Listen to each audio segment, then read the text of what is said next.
সম্মানিত উপস্থিতি, 5ই মে 2025 আজকের এই সময়ে দাঁড়িয়ে আমরা স্মরণ করছি দীর্ঘ এক যুগ পূর্বে 2013 সালের 5ই মে শাপলা চত্বরে অত্যন্ত নির্মমভাবে গণহত্যার শিকার হয়ে যারা শাহাদাত বরণ করেছেন সেই শহীদদেরকে আমরা স্মরণ করছি।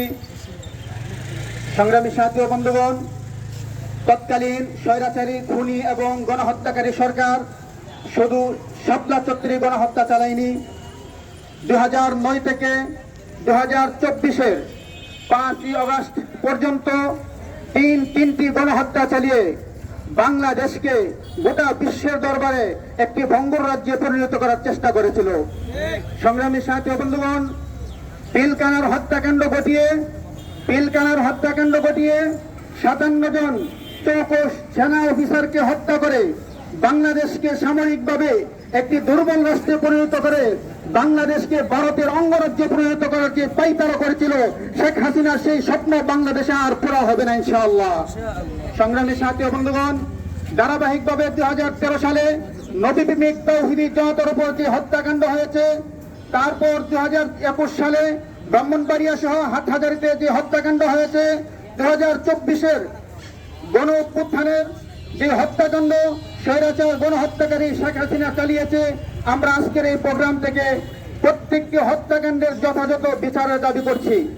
এবং তারই পাশাপাশি আমরা আওয়ামী লীগ সন্ত্রাসী সংগঠন হিসেবে এই বাংলাদেশে নিষিদ্ধ ঘোষণা করতে হবে, এই দাবি আমরা বলিষ্ঠভাবে পেশ করছি। সংগ্রামী সাথী ও বন্ধুগণ, 5ই আগস্টের পরবর্তী সময়ে বর্তমান অন্তর্বর্তীকালীন সরকার একটি ঘোষণা দিয়েছে, সন্ত্রাসী সংগঠন হিসেবে ছাত্রলীগকে নিষিদ্ধ ঘোষণা করেছে। আমরা এজন্য অন্তর্বর্তীকালীন সরকারকে ধন্যবাদ জানাই। কিন্তু আমাদের কথা হলো, ছাত্রলীগ হল আওয়ামী লীগের একটি অঙ্গ সংগঠন, যুবলীগ আওয়ামী লীগের একটি অঙ্গ সংগঠন। ছাত্রলীগ সন্ত্রাসী শিখেছে আওয়ামী লীগের কাছ থেকে, ছাত্রলীগ সন্ত্রাসী কর্মকাণ্ড করেছে আওয়ামী লীগের ছত্রছায়ায়, যুবলীগের ছত্রছায়ায়। সন্ত্রাসী কর্মকাণ্ডের দায়ে যদি বাংলার পবিত্র ভূখণ্ডে ছাত্রলীগ নিষিদ্ধ করা যায়, তাহলে একই কর্মকাণ্ডের দায়ে যুবলীগ এবং আওয়ামী লীগকে বাংলাদেশে নিষিদ্ধ ঘোষণা করতেই হবে ইনশাআল্লাহ। অন্যথায় এই বাংলার জনগণ ঘরে বসে থাকবে না। সংগ্রামী তাওহীদি জনতা, পিলখানা হত্যাকাণ্ড, শাপলা হত্যাকাণ্ড এবং 24-এর হত্যাকাণ্ডের বিচার হওয়া ব্যতীত আগামীর বাংলাদেশে কোনো প্রকার রাজনীতি এবং নির্বাচন চলতে দেওয়া হবে না, করতে দেওয়া হবে না ইনশাআল্লাহ। নাসরুম মিনাল্লাহি ওয়া ফাতহুন করিম। সংগ্রামী সাথী ও বন্ধুগণ,